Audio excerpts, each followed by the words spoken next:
Hey, what's up guys? I'm going to give you a spiritual meaning for 2025.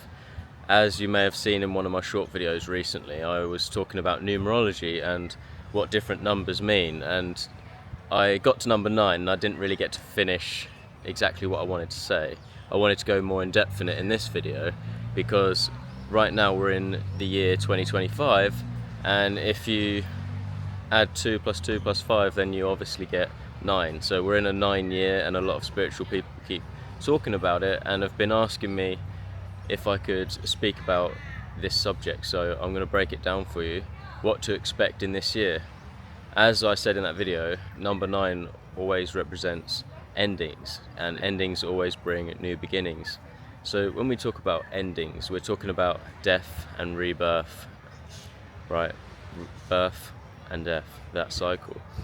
I had a spiritual experience with God once where I took magic mushrooms when I was in Thailand last year, and I could see all these creatures on the floor dying because the water had sunk down because it was full moon, the tide had gone out, and I could see all these little worm things dying on the floor, and it was just making me really aware of death, and my body felt so like weak and slow, and I felt so vulnerable. I could hear my heart beating really slow, just like dum dum dum dum.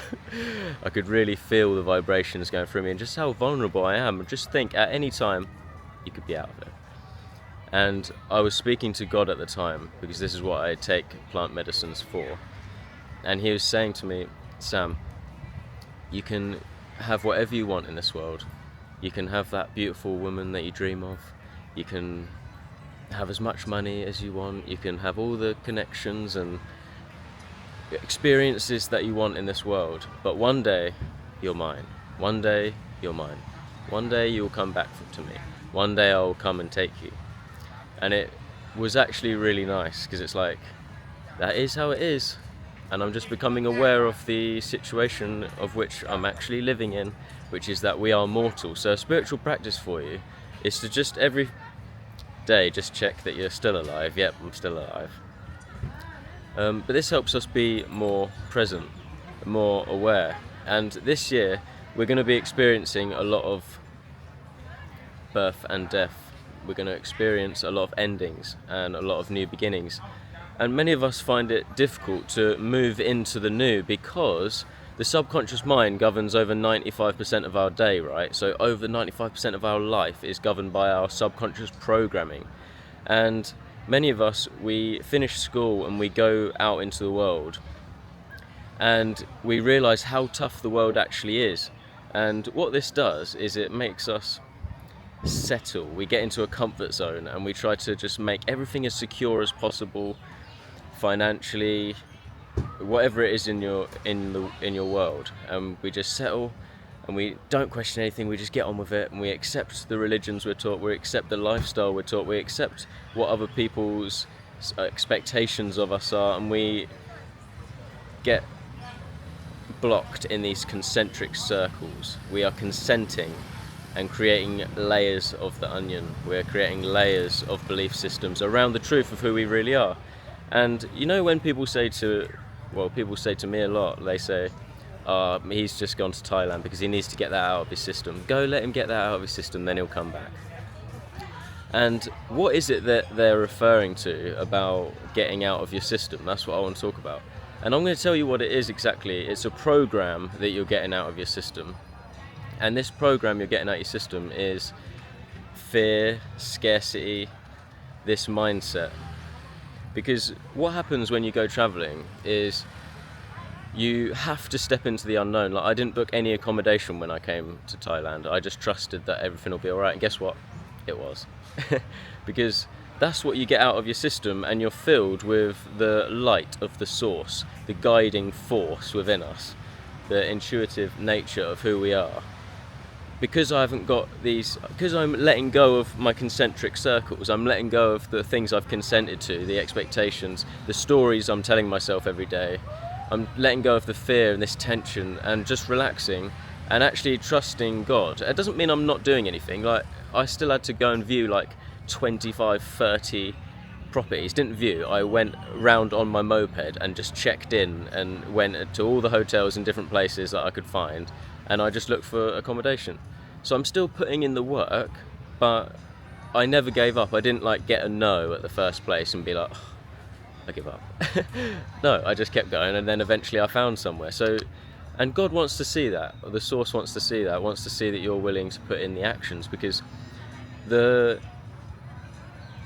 success and the flow state is all in the details. But what we do as humans is we try to eliminate the fear of things going wrong, so we think about things too much, and we try to control the situation too much, rather than allowing God to just let things happen, if that's what you want to call it. We can obviously call it the source or whatever, it doesn't really matter.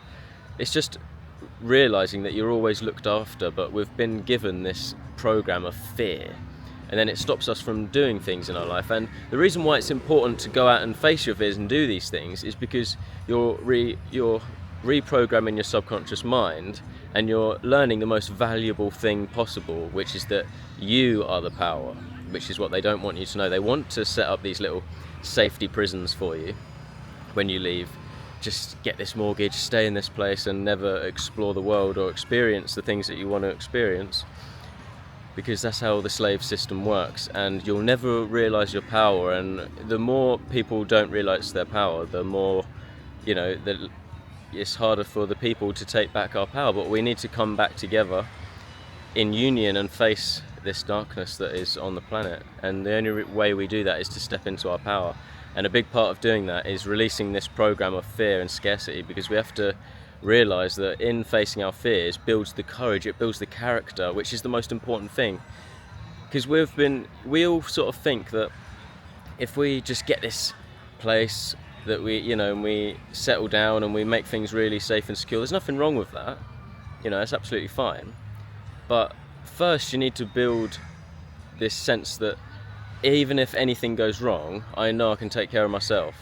I know how to take responsibility for myself, those around me, and my responsibilities. I know that if I take on more responsibilities and understand my needs and wants and go down this journey, I know that I will be presented with the way to take care of myself, because God will always set up situations to make sure that I'm alright, because I'm living now, and that's what we're here to do as human beings.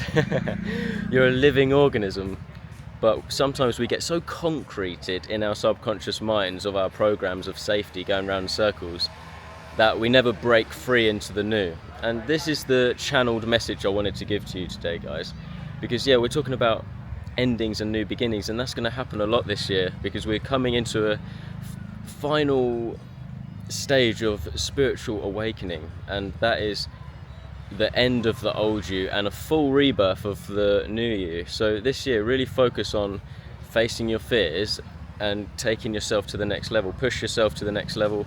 I'm out here making videos in Phuket at the beach. What are you doing to level up? What are you doing to take yourself to the next level? Let me know in the comment section below. If you want to work with me one-to-one, you'll help me on my travels, and I really appreciate it, and I'd love to speak to you guys. So check out the link in the description box below, and we can talk. I'd love to work with you one-to-one. I'm a center point coach, so what that means is I help people find their center away from all the concentric circles, the stories we've been told. I help you find your center so that now you can have clarity, and you can go the way that you know to be true, and you won't regret later on. That's what I'm all about. So if you want to speak to me, the link is in the description box below. I love you all. Thank you for being here. Subscribe if you haven't already, and like this video. Thank you. All right, I appreciate you. Peace and love, my friends.